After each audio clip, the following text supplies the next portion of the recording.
Hey, how's it going? I've had a chance to watch your video here quite a few times and got a few notes for you on a few corners and a couple things to maybe give a try. On your comment about things you maybe should do going further down the road, I'd mostly look at like brakes and suspension. Sway bars can be pretty helpful in helping Mustangs sometimes dial out some understeer that's kind of in the car a little bit. Anyways, we'll get started here on the lap and go through corner by corner. Some corners look very good. Overall, your driving's quite good. Just maybe in a few spots, a couple different things, and maybe a couple things to try and approach a little differently. So let's get started heading towards the front straight.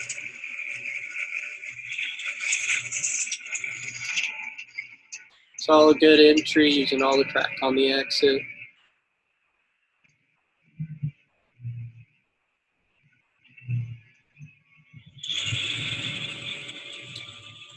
Heading down to turn one.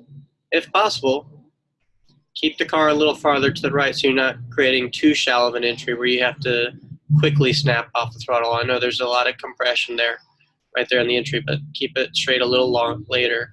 And then go with an early turning so that way you're slow trail in. Anything. You just give yourself a little bit wider berth so you're not just diving down into a huge compression and then trying to turn the car in. Just give yourself a little bit more.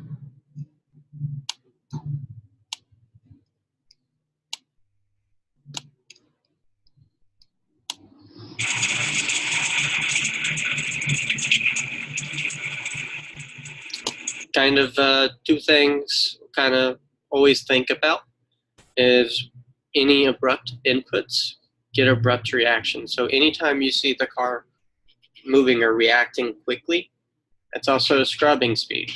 Sometimes it's almost worth more time to dial it back a notch and smooth it all out so that there's no abrupt inputs, and it'll just, the car will work with you more and allow you to extract more performance.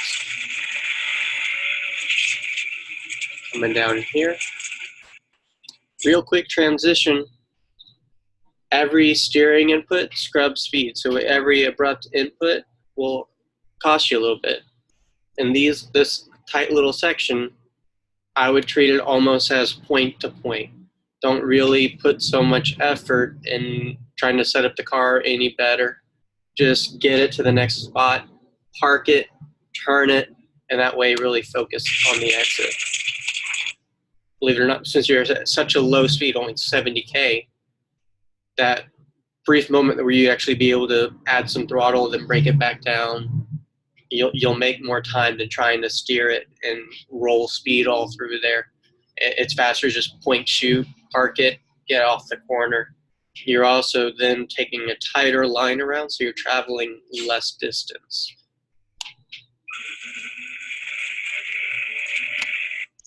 On exit here, everything that leads onto a straightaway, kind of my general rule for most corners, if it leads onto a long straightaway, I want to be able to smoothly and quickly roll back to full throttle by apex. So if we go back here just a second. And there's a better spot that, again, we'll talk about that. So again, like trying to roll speed through there, it's not worth it.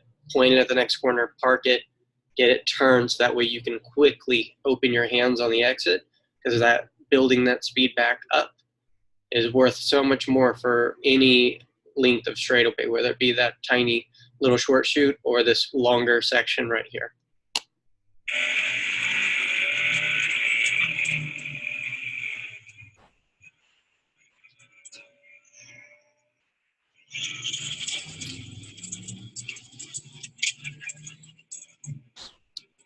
And right there, the only comment I have on this corner is just do a slower arc. We talked about at the very beginning of the video about any abrupt inputs. We saw the nose kind of turn in and dive in real quick. Just slow it down. The slower you are with your hands on the entry, the more speed you will be able to roll into a corner. The only time we ever want to see our hands move fast is corner exit, because the faster we can open our hands, faster we can go back to throttle. Good on the exit.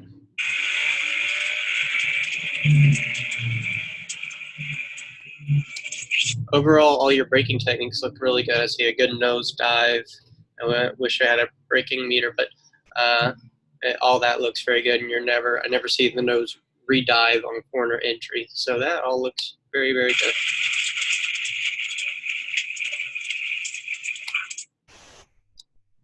Going back to my point earlier that any corner that leads onto a long straightaway, by Apex general rule is be able to roll right back to throttle quickly.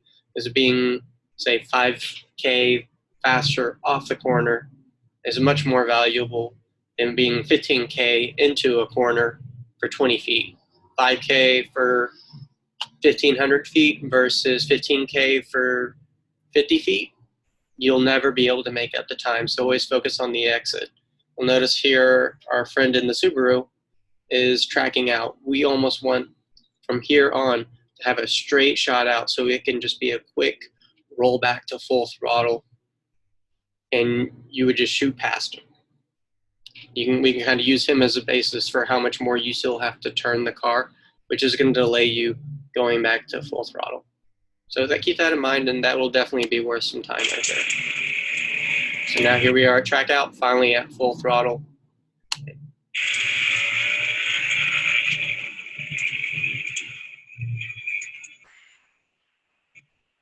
Looks good, nice and smooth.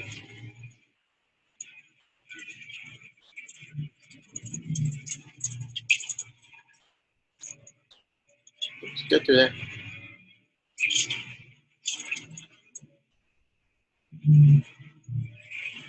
Good.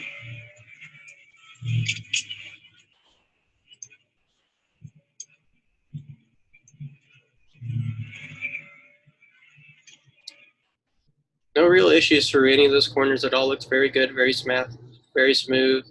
Again, no abrupt inputs. That all looked very, very good.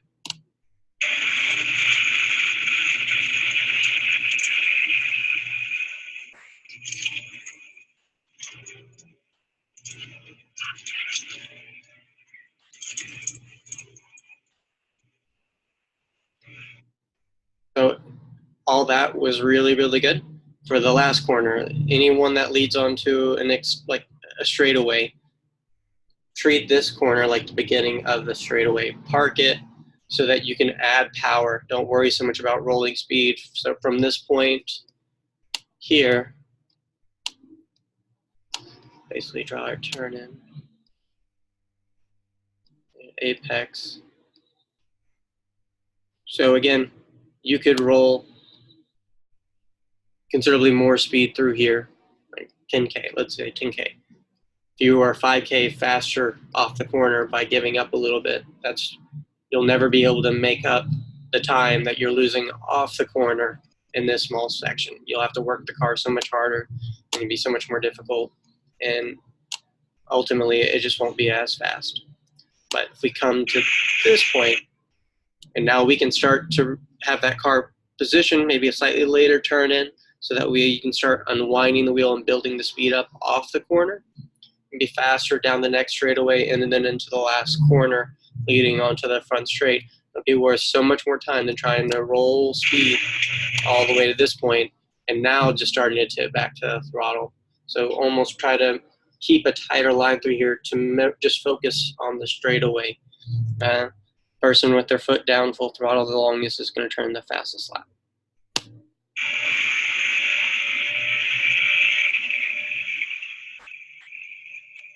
Good. 3. Good. And that completes the lap. The overall driving looks really, really solid. Just a couple things to just approach it a little differently. You look like you're very capable of driving the car close to the limit or at the limit. And just keep those things in mind, give them a shot. Focus a little bit more on the straightaways, and watch out for any abrupt inputs with the hands. Keep them as slow as possible.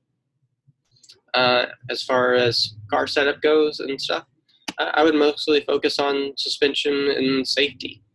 The power and so much is only going to do so much, and at track days it's more fun to drive a car than it is working on a broken car.